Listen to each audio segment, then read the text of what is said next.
Hello, I'm Steven Tang, a master's student advised by Dr. Horstmeyer in the Computational Optics Lab. Today I'm presenting my work on real-time reconstruction of depth information from synchronized Fourier Light Field video with practical applications in microsurgery. Robotic surgery and microsurgery requires capturing fine details at micron scale resolution over mesoscale field of view at high speeds. Doing so enables more accurate tool tracking and monitoring of the deformation of delicate tissue structures. Optical coherence tomography, or OCT, is commonly used for this purpose in surgical disciplines like ophthalmology. However, for a fixed A-scan sampling rate, OCT forces a trade-off between speed, field of view, and resolution. Stereo microscopes can work alongside OCT to deliver these properties. We previously developed the Fourier Light Field multi-view stereoscope, which captures dozens of angular perspectives with a multi-camera array microscope consisting of synchronized, high-resolution 2D images. It is based on the principle of Fourier Light Field and alleviated the challenges of existing stereoscope methods that provided quantitative depth information with just only a few views. In Fourier Light Field, we can obtain everything we need for calculating quantitative depth using just a single snapshot. Each microlens in the optical system samples a small range of right angles, capturing the full field of view from multiple unique angular perspectives. In a perfect Fourier Light Field system, points sitting on the object plane will create identical images behind each of our array lenses, shown by the red rays. Now let's say we shift the points off the object plane. The location of the points in the lower images did not shift at all, while their location in this upper image shifted down. The ratio of the axial shift of the points in object space and the lateral shift in image space is unique for each camera based on the angle. Height is then calculated with this ratio alongside the pixel locations of the same point in object space for two different cameras. This interactive video created through MATLAB visualizes the depth maps created through FiLMScope. It shows a wooden tool prodding the back of a human hand, demonstrating how skin stretches. The figures on the right demonstrate the ability of FiLMScope to produce height maps revealing the depth of fingerprint edges. Separate from image acquisition, we perform the reconstruction as a post-processing step as illustrated in this slide. We specify one of the 48 perspectives as a reference frame whose height is being visualized. The other perspectives from Z-stack, which pulls into focus all the points lying in the selected plane. The volume is fed through a 3D unit architecture that outputs a probability volume, normalized along the z-axis. Depth regression is performed by taking this expectation over discretized depths under this probability volume. With this reference map and depth information, we rectify the non-reference perspectives to reference view. The accumulated loss between these rectified and reference views are then used to optimize the depth map in a self-supervised fashion. Computing this volume along with iterating through the unit for hundreds of iterations per frame are among the most time-consuming aspects of the reconstruction algorithm, leading to nearly a minute of computation per frame, which is unsuitable for real-time performance on microsurgical applications. Therefore, we aim to achieve greater than 4 Hz performance to keep up with the target volumetric rate of 7 Hz in an OCT scan. In addition, we unify the hardware and software components into a single end-to-end system displayed here as a flowchart. I'd like to distinguish between two types of runs through this reconstruction loop, the warm-up and active frame. For each frame, the learned unit for the previous frame is used to initialize the model for each subsequent frame, fine-tuning the depth maps as we go. Because we start on a randomly initialized unit, the very first snapshot is the warm-up frame that iterates through the reconstruction algorithm until the loss converges. Meanwhile, the active frames fine-tune the previous frame for each new snapshot with just a couple iterations.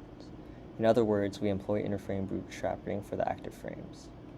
Each snapshot commonly goes through the process of acquisition, volume formation, reconstruction, and post-processing and display as many times as necessary. To define the specifics of such a system, we perform system and algorithmic hyperparameter optimization and selection using data captured from a different FiLMScope system.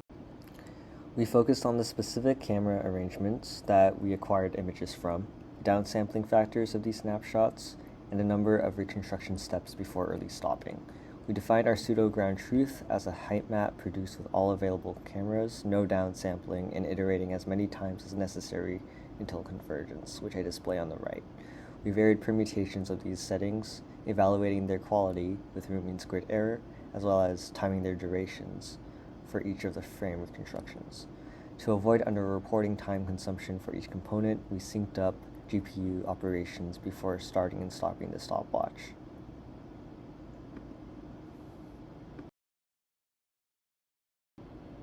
For this analysis, we relied on 3 separate sources of available offline data from a previous FiLMScope system: a video showing a tool brushing over a human hand, which I called the knuckle video, surgical tools moving across an ex vivo rat skull called the skull tool video, and surgical tools performing a simulated eye surgery, which I called the eye video. For each video, we quantified the trade-off between average per frame time consumption and quality. As shown in this slide, we'd ideally like our configurations to be as close to the origin as possible, representing a perfect and instantaneous reconstruction. Fixing the early stopping and camera arrangement parameters, high downsampling tends to be faster but lower in quality. Fixing early stopping and downsampling, on the other hand, camera arrangements appear to impact image quality but not duration. Finally, if we fix the downsampling factors and the camera arrangements, stopping earlier expectedly increases reconstruction speed while slightly reducing quality. Notice that our gold standard in black takes nearly a minute and constitutes a perfect reconstruction with respect to itself, but it is unfeasible for real-time performance. The same configuration sticks out across these 3 video samples: 4x4 grid, ×4 downsampling, and using just a single iteration before early stopping, as can be seen in the school tool video, as well as the simulated ophthalmology video.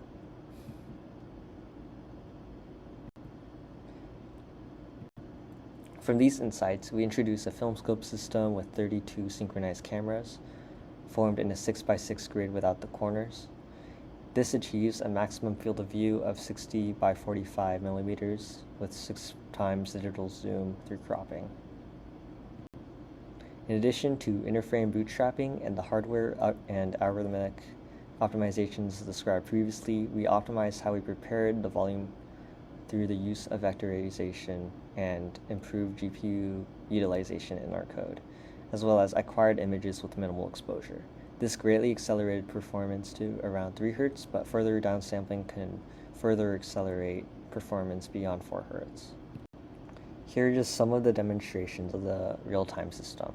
In this demonstration, I simulate surgery with tweezers and a scalpel on a stake with the real-time FiLMScope system.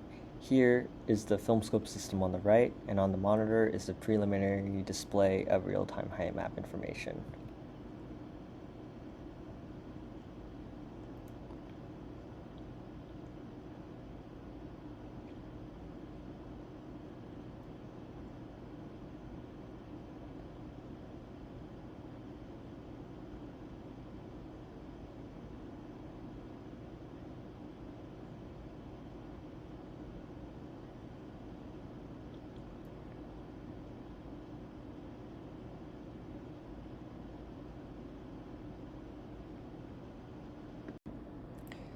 These next 2 demonstrations have been played back at 2 times speed.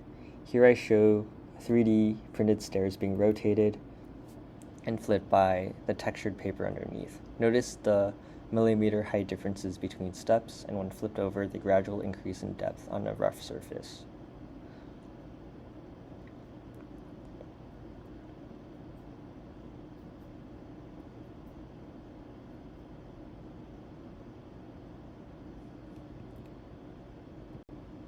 This last demonstration is a screwdriver manipulating a flattened adhesive putty.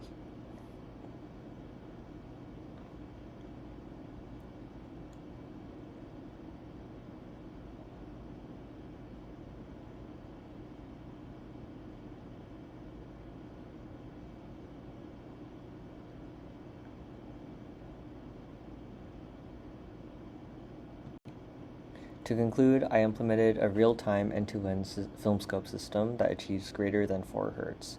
This was achieved through code optimizations and system and algorithm hyperparameter selection. However, several limitations persist, including the reliance on calibration and the manual identification of depth ranges. Additionally, highly dynamic scenes may reduce reconstruction quality, as demonstrated in both offline and online experiments, and suggests the necessity of achieving even greater magnitudes of real-time performance. Ongoing efforts are in exploring model compression techniques and improving visualization that more effectively leverage the GPU. With that, I'd like to acknowledge my co-authors Claire, Julia, Harvey, and Haitao, Mark, Harfouche, Dr. Kuo, and Horstmeyer, as well as the rest of the Computational Optics Lab. Furthermore, colleagues at Ramona Optics had provided the MCAM hardware and software as well as valuable insights. Additionally, the project was funded in part by the National Eye Institute and supported by Duke.